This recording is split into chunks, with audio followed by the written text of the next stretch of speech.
Hello बच्चों, मैं हूं हार्दिक पंचाल। स्वागत है आप सबका फिर से मेरे यूट्यूब चैनल लाइट क्लिप्स में। बच्चों, लास्ट टाइम हम लोग ने hunger, hardship and people's revolt के बारे में पढ़ा था कि कैसे भूखमरी के कारण, अनएम्प्लॉयमेंट के कारण लोग जो है वो तड़प रहे थे। ठीक है, इसके बदले में लोगों ने बहुत सारे रिवोल्ट्स भी लड़े। ठीक है, जो हम लोग ने लास्ट टाइम पढ़ा था सिलेसिया, जिसमें कॉन्ट्रैक्टर की जान खतरे में थी, लोगों ने उसे घर पे जाके हमला कर दिया था वगैरह वगैरह। ठीक है, वो सब 1848 का रिवॉल्यूशन था। ठीक है, फिर हमने उससे पहले ये भी पढ़ा था कि पेरिस के अंदर लोगों ने जो है वो लुइस फिलिपी राजा था उसको हटा दिया था, फिर नेशनल असेंबली ने कुछ चेंजेस किए थे। ठीक है, अब यहाँ से एक नई शुरुआत होती है। 1848 रिवॉल्यूशन के बाद से एक नई शुरुआत होती है। ठीक है, सबसे ज़्यादा पेरिस में जो हुआ उसको लेके जो है वो पूरे यूरोप में चेंजेस होने शुरू होते हैं। ओके, आपको एक कहावत याद होगी, एक वर्ड्स थे जो ड्यूक मेटरनिच ने बोले थे। ओके, कि when the France sneezes hold Europe catches cold. इसका मतलब क्या कि फ्रांस में कुछ भी होगा, फ्रांस अगर छींकेगा भी तो उसकी ठंडक जो है वो पूरे यूरोप में फैलेगी। बस यही हुआ पेरिस के अंदर। जो उस दिन हुआ, जो लुइस फिलिपी भाग गया, उसके बाद से जो है वो चेंजेस होने पूरे यूरोप में शुरू हो गए। ठीक है, तो आज का हमारा टॉपिक यही है, 1848 the revolution of the liberals.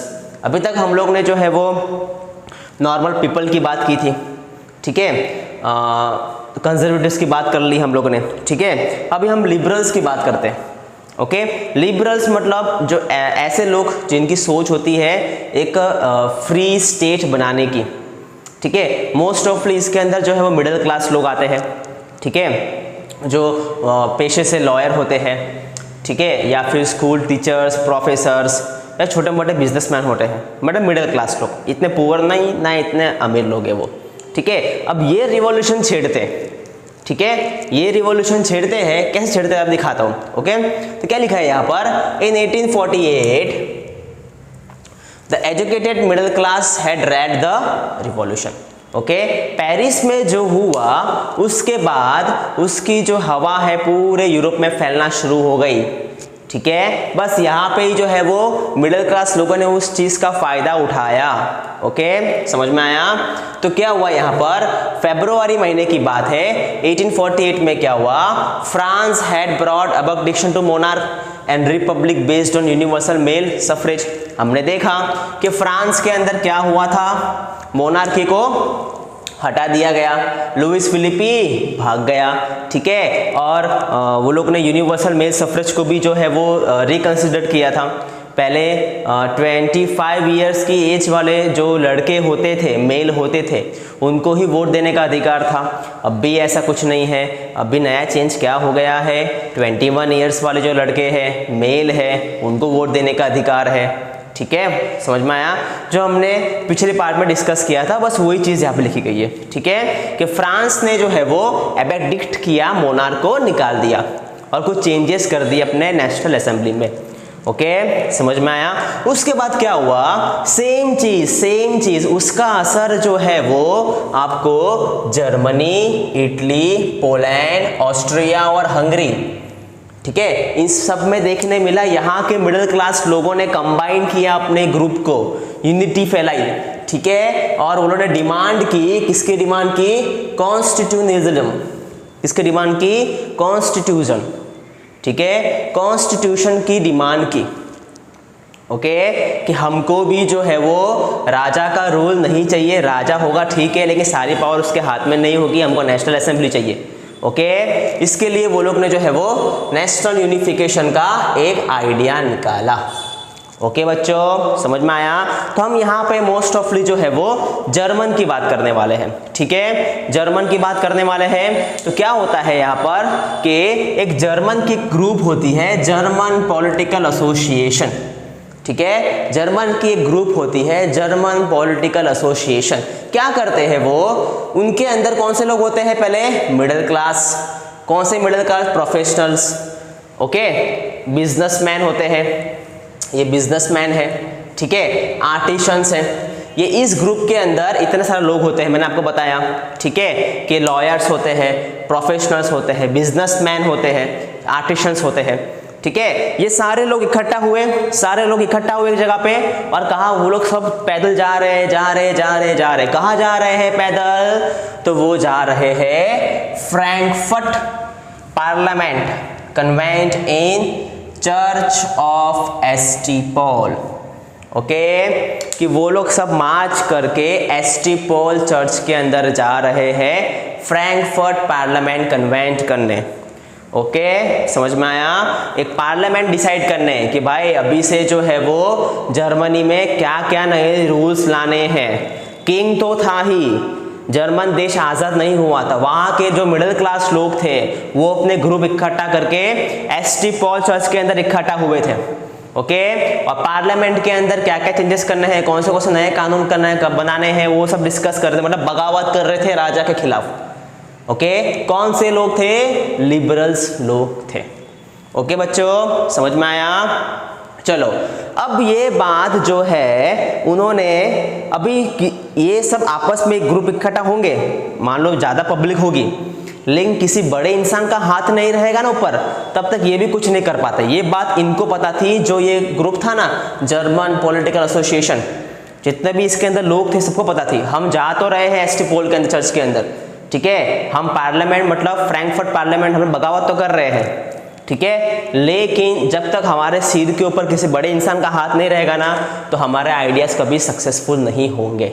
बस ये बात को लेके उन्होंने जो है एक आइडिया दिया, एक ऑफर दिया एक किंग को। ओके, समझ में आया? चलो, उसमें क्या लिखा गया है? दे ड्राफ्टेड अ कॉन्स्टिट्यूशन। ओके, उन्होंने अपना कॉन्स्टिट्यूशन ड्राफ्ट किया। ओके, एसटी पॉल चर्च के अंदर इकट्ठा हुए, कॉन्स्टिट्यूशन पूरा ड्राफ्ट किया। कॉन्स्टिट्यूशन ड्राफ्ट करने का मतलब क्या होता है? कौन से नए रूल्स रेगुलेशंस लाने हैं वो सारे लिख दिए, लोगों के सामने बोल दिया, ठीक है, हेडेड बाय मोनार्की। ओके, लेकिन ड्राफ्ट तो कर दिया, लेकिन बोलेगा हमारा हेड तो राजा ही रहेगा, ठीक है। अब किसको राजा बनाए? तो वो ऑफर दिया वो लोगों ने Frederick Wilhelm IV, the king of Prussia, ठीक है। फ्रेडरिक विल्हेल्म IV को वो लोग ने ऑफर दिया कि भाई तुम हमारे राजा बन जाओ, ठीक है। हम जो है नया पार्लियामेंट बनाने की कोशिश कर रहे हैं, नया कॉन्स्टिट्यूशन बनाने की कोशिश कर रहे हैं, तो हमको तुम्हारी हेल्प चाहिए, ठीक है। समझ में आया? प्रूशिया के राजा को बोल दिया, विल्हेल्म IV को, ठीक है। विल्हेल्म IV कट्टर था, धोखा नहीं देगा भाई, चाहे कुछ भी हो जाए, ठीक है, धोखा नहीं देंगे हम। विल्हेल्म IV जो है वो कंजर्वेटिव्स के जो कमिटी बैठी थी, ट्रीटी ऑफ वीना, याद करो नेपोलियन के मरने के बाद, ठीक है, तो उस सब में उस पर जो लोग थे उसमें ये भी था, ठीक है। इसने ये बात अपने साथियों को बता दी, बाकी सब राजाओं को बता दी कि भाई जर्मन के लोग आए थे मेरे पास, मुझे खरीदने की कोशिश कर रहे थे, बगावत कर रहे थे, लेकिन मैंने साफ साफ इनकार कर दिया कि हम आपके साथ नहीं आएंगे, ठीक है। हम जो है वो राजा है और हम जो डिसाइड किया गया था हम वही करेंगे, हम बगावत नहीं करेंगे, ठीक है। तो प्रूशिया के राजा ने उनका साथ नहीं दिया। किसका साथ नहीं दिया? जर्मन पॉलिटिकल एसोसिएशन का। ओके, यहाँ पे लिखा है बच्चों, ही denied this offer and oppose the elected assembly with the other monarchs. इसने इस ऑफर को जो है वो डिनाई कर दिया और सब राजाओं को बोला, सब राजाओं ने मिलके ये जो लोग इकट्ठा हुए थे Frankfurt parliament ST Paul church के अंदर, उसको जो है वो डिसबैंड कर दिया। ट्रूप्स बुलाए, आर्मीज बुलाए, ठीक है, और आर्मी की वजह से उनको सबको वहां से जाना पड़ा, ठीक है बच्चों। मतलब एक कोशिश यहाँ पे जो है वो नाकामयाब रही। जर्मन की यूनिटी के लिए नेशन स्टेट बनाने की एक कोशिश जो लिबरल्स लोगों ने की थी, मोस्ट ऑफली उसके अंदर मिडिल क्लास लोग थे, ठीक है, उनकी एक कोशिश नाकामयाब रही। नाकामयाब जरूर रही है, लेकिन इसका मतलब ये नहीं कि आगे जाके भी नाकामयाब होगी, ऐसा नहीं है। ये नाकामयाब ज़रूर हुई है, लेकिन आगे जाके इसी चीज़ की वजह से जो है वो बहुत कुछ होने वाला है। ओके बच्चों, समझ में आया आपको ये टॉपिक? ठीक है। हाँ बच्चों, ये फोटो देख लो आप एक बार। ये फोटो जो है वो आपका फ्रैंकफर्ट पार्लियामेंट है। ठीक है, तो फ्रैंकफर्ट पार्लियामेंट के अंदर जो आपका फोटो आपके बुक में भी होगा। ठीक है, यही वो फ्रैंकफर्ट पार्लियामेंट था। ठीक है, जहाँ पे सब लोग इकट्ठा हुए थे। ओके, देख रहे हो आप फोटो ये अच्छे से? ठीक है, अब बच्चों एक बात ध्यान रखना, इसके अंदर वुमेन्स भी शामिल थी। मेंस वुमेन्स सब लोग थे, लेकिन वुमेन्स को अभी तक वोटिंग करने का अधिकार नहीं था। वुमेन्स को वोटिंग करने का अधिकार नहीं था। ठीक है, तो बेचारी वुमेन्स क्या करती थी? वुमेन्स को ऊपर दिख रहा है बालकनी, यहाँ वुमेन्स को बिठाया गया था। उनको डिस्कशन में पार्ट नहीं लेने दिया गया था। जो भी डिस्कस कर रहे थे वो सब मेंस लोग ही कर रहे थे। ओके, समझ में आया बच्चों? ठीक है, कुछ और है। अच्छा, ये रहा वो किंग। कौन सा किंग? प्रूशिया का किंग विल्हेल्म IV। ये रहा वो किंग विल्हेल्म IV। ओके बच्चों, देख सकते हो, इसी ने मना कर दिया था ऑफर से कि हम तो भाई दगाबाजी नहीं करेंगे, ना गद्दारी करेंगे बाकी किंग के साथ। ठीक है, और हम तुमको नहीं छोड़ेंगे। बस यही वो किंग था जिसने गद्दारी नहीं की थी और वो जो पार्लियामेंट था उसके अगेंस्ट गया था। ओके, समझ में आया? यही है वो विल्हेल्म IV। ठीक है, और कुछ और बात करते हैं इस टॉपिक के अंदर। एक छोटा सा और टॉपिक है कि वुमेन्स के रिगार्डिंग क्या क्या चीज़ें हो रही थी यहाँ पर। ठीक है, तो अभी तक वुमेन्स की बातें जो है वो कॉन्ट्रोवर्शियली थी। वुमेन्स बेचारी पार्ट लिए जा रही थी मेल्स के साथ। ठीक है, जो वो लोग कर रहे थे उनके साथ स्ट्राइक कर रही थी, आंदोलन कर रही थी। ठीक है, चाहे वो एसटी पोल चर्च में जाना हो, चाहे वो सिलेसिया कॉन्ट्रैक्टर को मारना हो, सब चीज़ों में, सब इवेंट में वुमेन्स का हक था। ओके, हक था और वो पार्टिसिपेट भी कर रही थी, लेकिन कहीं ना कहीं उनकी डिमांड जो है वो अनसुनी, अनसमझी जा रही थी। ठीक है, कैसे? यहाँ पे लिखा गया है the issue for the political rights for the woman was also controversial. Woman से कोई पॉलिटिकल राइट मिलते ही नहीं थे, अभी तक नहीं मिलते थे। ओके, समझ में आया? तो they form the political association, founded newspaper, taken part in meeting and demonstration. तो उन्होंने बोला कि हमारी बात तो कोई सुन नहीं रहा है। ठीक है, हम एक काम करते हैं, हम जो है हमारी बातों को न्यूज़पेपर में रखना शुरू करते हैं। उन्होंने अपना खुद का न्यूज़पेपर बनाना शुरू कर दिया। उसमें से वुमेन्स के रिलेटेड बातें होती थी कि वुमेन्स को ये प्रॉब्लम है, वुमेन्स को ये राइट्स चाहिए, वगैरह वगैरह वगैरह। एजुकेशन की बात हो, जॉब की बात हो, वेजेस की बात हो, चाहे कोई भी बात हो। ठीक है, ये सारी बातों में जो है वो वुमेन्स को जो है वो सबसे ज़्यादा इंपॉर्टेंस वुमेन्स खुद ने दिया।